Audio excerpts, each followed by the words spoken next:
então? Fala, tia Janaína. Conta pra nós sobre a 10ª praga. Sim, vou falar sobre a 10ª praga. Crianças, Deus chega para Moisés e ele fala assim, lá no versículo 1 do capítulo 11 de Êxodo, Deus fala assim para Moisés: ainda uma praga trarei sobre Faraó e sobre o Egito. Depois vos deixará ir daqui. E quando vos deixar ir totalmente, a toda pressa vos lançará daqui. Crianças, Deus está falando para Moisés que essa vai ser definitivamente a última praga. Porque ele falou assim: a toda a pressa vos lançará daqui. Crianças, essa última praga, ela ia fazer com que os egípcios lançassem. Sabe quando você pega uma coisa e joga fora rápido? Joga fora! É isso que o povo iria fazer com os hebreus. Os egípcios iriam mandar a toda pressa os hebreus da terra do Egito. E crianças, o Senhor Deus começou a explicar para Moisés como seria essa última praga. Está lá em Êxodo capítulo 11 e o versículo 4. Começa lá no versículo 4, presta bem atenção. Assim o Senhor tem dito: à meia-noite eu sairei pelo Egito, pelo meio do Egito, e todo o primogênito da terra do Egito morrerá. Desde o primogênito de Faraó, que haveria de assentar-se sobre o seu trono, até o primogênito da serva que está detrás da mó, e todo o primogênito dos animais. E haverá grande clamor em toda a terra do Egito, como nunca houve semelhante e nunca haverá. Crianças, Deus está falando para Moisés que todos os primogênitos, quem são os primogênitos, crianças? São os filhos mais velhos, né? Você é o filho mais velho? Você tem um irmãozinho que nasceu antes de você? Ou você é filho único? Pois é, na verdade é o unigênito, né? Então, crianças, Deus está falando: olha, eu vou matar todos os filhos mais velhos, seja ele rico, pobre e também dos animais. Todos os filhos mais velhos vão morrer. Sabe, crianças, mais uma vez, pela última vez, né, nessas pragas, Deus está falando que Ele tem poder sobre tudo e sobre todos. Sabe, crianças, lembra que nós estávamos falando para vocês que todas as pragas do Egito, Deus estava querendo mostrar que Ele era muito maior do que aqueles deuses que eles adoravam lá no Egito? Pois é. O filho primogênito também tinha um valor muito grande para os egípcios. E Deus, mais uma vez, estava o quê? Quebrando a confiança, né? Aquele coração idólatra dos egípcios, mais uma vez. E então, Deus explicou para Moisés: Moisés, todos os primogênitos vão morrer. Mas sabe, crianças, antes que houvesse aquela praga, Deus ensinou para o povo uma festa. Você sabia que Deus gosta de festa? Deus, Ele gosta de festa. Deus, Ele gosta que a gente sorri, que a gente se alegre, claro que sempre no Senhor. Crianças, na Bíblia tem muitas festas. Deus, Ele ensinou muitas festas para o povo. E a Páscoa também era uma festa.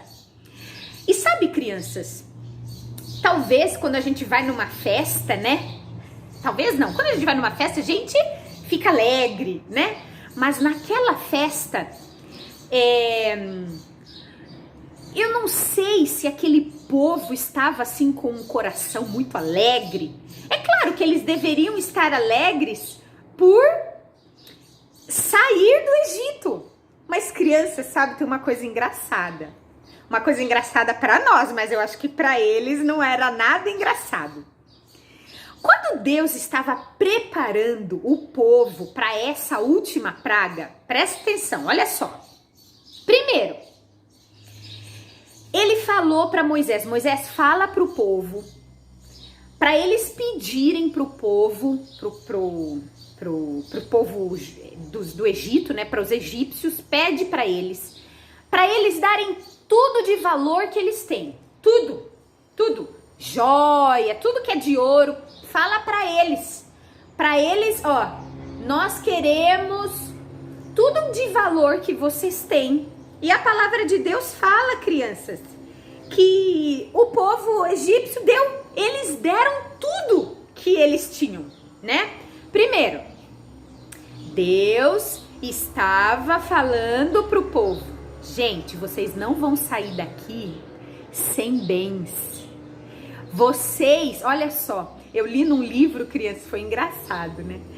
Todos esses ouros, tudo de valor que os egípcios tinham, era uma forma de pagamento por todos os anos que o povo foi escravo e não recebeu nada por isso. Então, nesse momento, eles estavam recebendo tudo ouro, todo o pagamento que eles nunca receberam, né?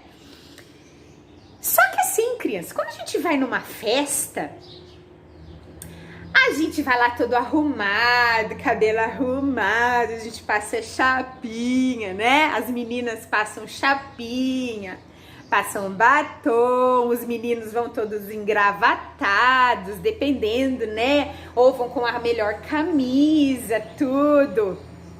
Mas aquela festa... Crianças, naquela festa, o povo tinha que celebrar a festa, comer aquela janta, ó. Eles tinham que comer com os lombos cingidos, os sapatos nos pés, o cajado na mão e tinham que comer com pressa. Por quê? Porque Deus já havia falado que eles iriam ser expulsos rapidamente daquela terra. Então, crianças, naquela noite, quando Deus iria mandar o anjo, né, o destruidor, passar por cima do povo do Egito, eles teriam que matar um cordeiro, e aquele sangue do cordeiro teria que ser manchado, né? Tinha que ser passado nos umbrais das casas, né? Era uma forma de o quê? De colocar um sinal de que todos naquela casa creram no que Deus estava ordenando. Então eles iriam derramar o sangue desse cordeiro. Era um cordeiro novo, era um cordeiro sem defeito, crianças. Eles também teriam que comer ervas amargas e eles tinham que comer também pães ázimos. O que são pães ázimos? Pães sem fermento. Crianças, primeiro, eu já falei 500 vezes primeiro, né? Mas outra vez primeiro, Deus estava querendo ensinar para as pessoas que depois de muitos anos lá na frente, o Cordeiro de Deus viria para tirar o pecado do mundo de uma vez só. Aquele cordeirinho, crianças, sem mácula, né, sem defeito, o cordeiro melhor que eles tinham, né, o cordeiro novo, um cordeiro bonito. Ele estava representando o sacrifício que Jesus iria fazer por nós, né?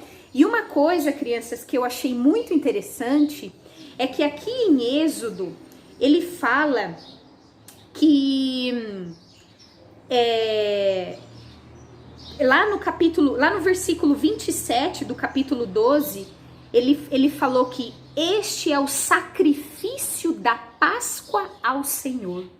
Quem é que veio para ser o sacrifício da Páscoa? Jesus. E aquele cordeiro, naquela janta, né, naquela noite que eles estavam celebrando a Páscoa, aquele cordeiro representava o Senhor Jesus. Aquele sangue era o sangue que Jesus derramou por nós. E também aquelas ervas amargas representavam a amargura da escravidão. Quando eles foram, né, o Senhor Deus falou que eles teriam que comemorar essa festa para o resto da vida deles. Para quê?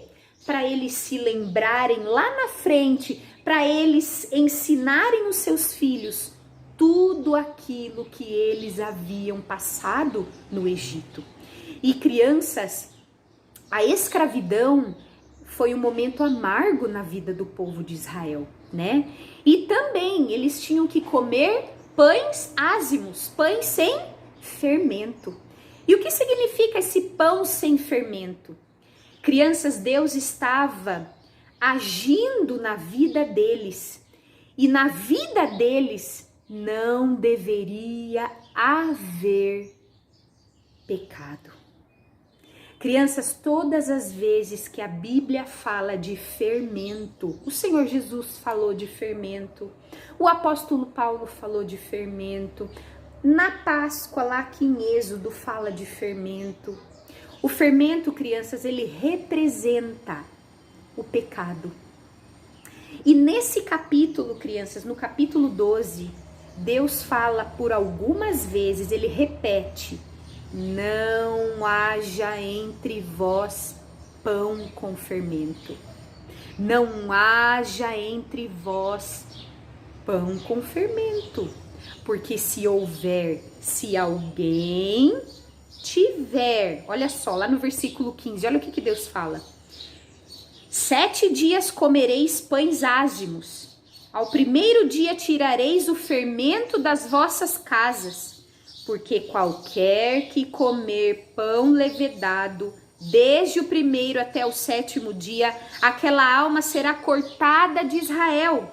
E ele fala de novo no versículo 19, e ele fala de novo no versículo 20. Por que Deus fala tanto que não deveria ter fermento na casa do povo? Porque, crianças, Deus odeia o pecado. Crianças, lá em 1 Pedro fala que Deus é santo.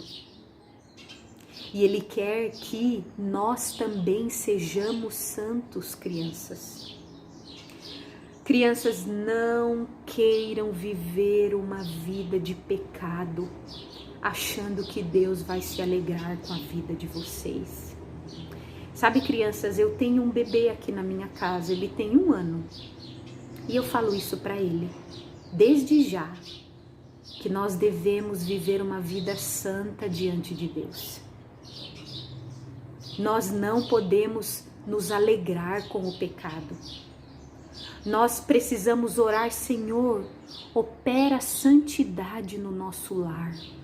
Opera santidade na nossa vida. Opera temor do Senhor no nosso coração. Porque, crianças, cada dia que passa, nós vivemos mais e mais num mundo mau. E se nós não vivermos uma vida diferente, o que vai adiantar? Como que as pessoas vão ver Jesus nas nossas vidas? E, crianças, naquela noite, enquanto o povo comia, à meia-noite, o anjo do Senhor passou por cima daquele lugar, né? Do Egito. Passou por cima do Egito. E a palavra de Deus fala que todos os primogênitos do Egito morreram. E naquela noite, quando o faraó viu o seu filho mais velho morto, ele mandou chamar Moisés e Arão E então eles falaram: levantai-vos, saí do meio do meu povo, tanto vós como os filhos de Israel, e ide, servi ao Senhor, como tendes dito. E foi o que aconteceu, crianças. Fizeram, pois, os filhos de Israel conforme a palavra de Moisés. Lembra que eu falei para vocês que eles pediram joias? E pediram aos egípcios joias de prata e joias de ouro e roupa. E o Senhor deu ao povo graça aos olhos dos egípcios. E estes lhe davam o que pediam. E despojaram, tiraram tudo dos egípcios. E eles partiram. E eles foram. E os egípcios expulsaram o povo do Egito. Crianças, para nós terminarmos, crianças, a 10ª praga, ela fala muito de morte. Morte. E eu gostaria só de falar sobre 2 mortes aqui. Primeiro, a morte do cordeiro. A palavra de Deus nos diz, crianças, que nós fomos comprados pelo preço da morte do Senhor Jesus. E a segunda morte, crianças, que eu gostaria de falar é a nossa morte. Crianças, nós devemos morrer para o pecado e nós devemos viver para Deus. Devemos viver inteiramente para Deus. E não viver uma vida fedida de morte, mas uma vida perfumada de vida para Deus. Uma vida perfumada, uma vida que Deus tem prazer, uma vida de alegria, uma vida abundante como Deus quer que nós vivamos. Crianças, que Deus abençoe a vida de vocês. E eu só gostaria de deixar um versículo. Lá em 1 Pedro capítulo 1 fala assim: sabendo que não foi com coisas corruptíveis, como prata ou ouro, que fostes resgatados da vossa vã maneira de viver, que por tradição recebestes dos vossos pais, mas com o precioso sangue de Cristo, como de um cordeiro imaculado e incontaminado. Crianças, que Deus abençoe a vida de vocês e que você possa viver uma vida abundante para Deus, uma vida sem pecado, uma vida pura diante de Deus e que você possa brilhar. Que Deus te abençoe. Um beijo e saudade de vocês.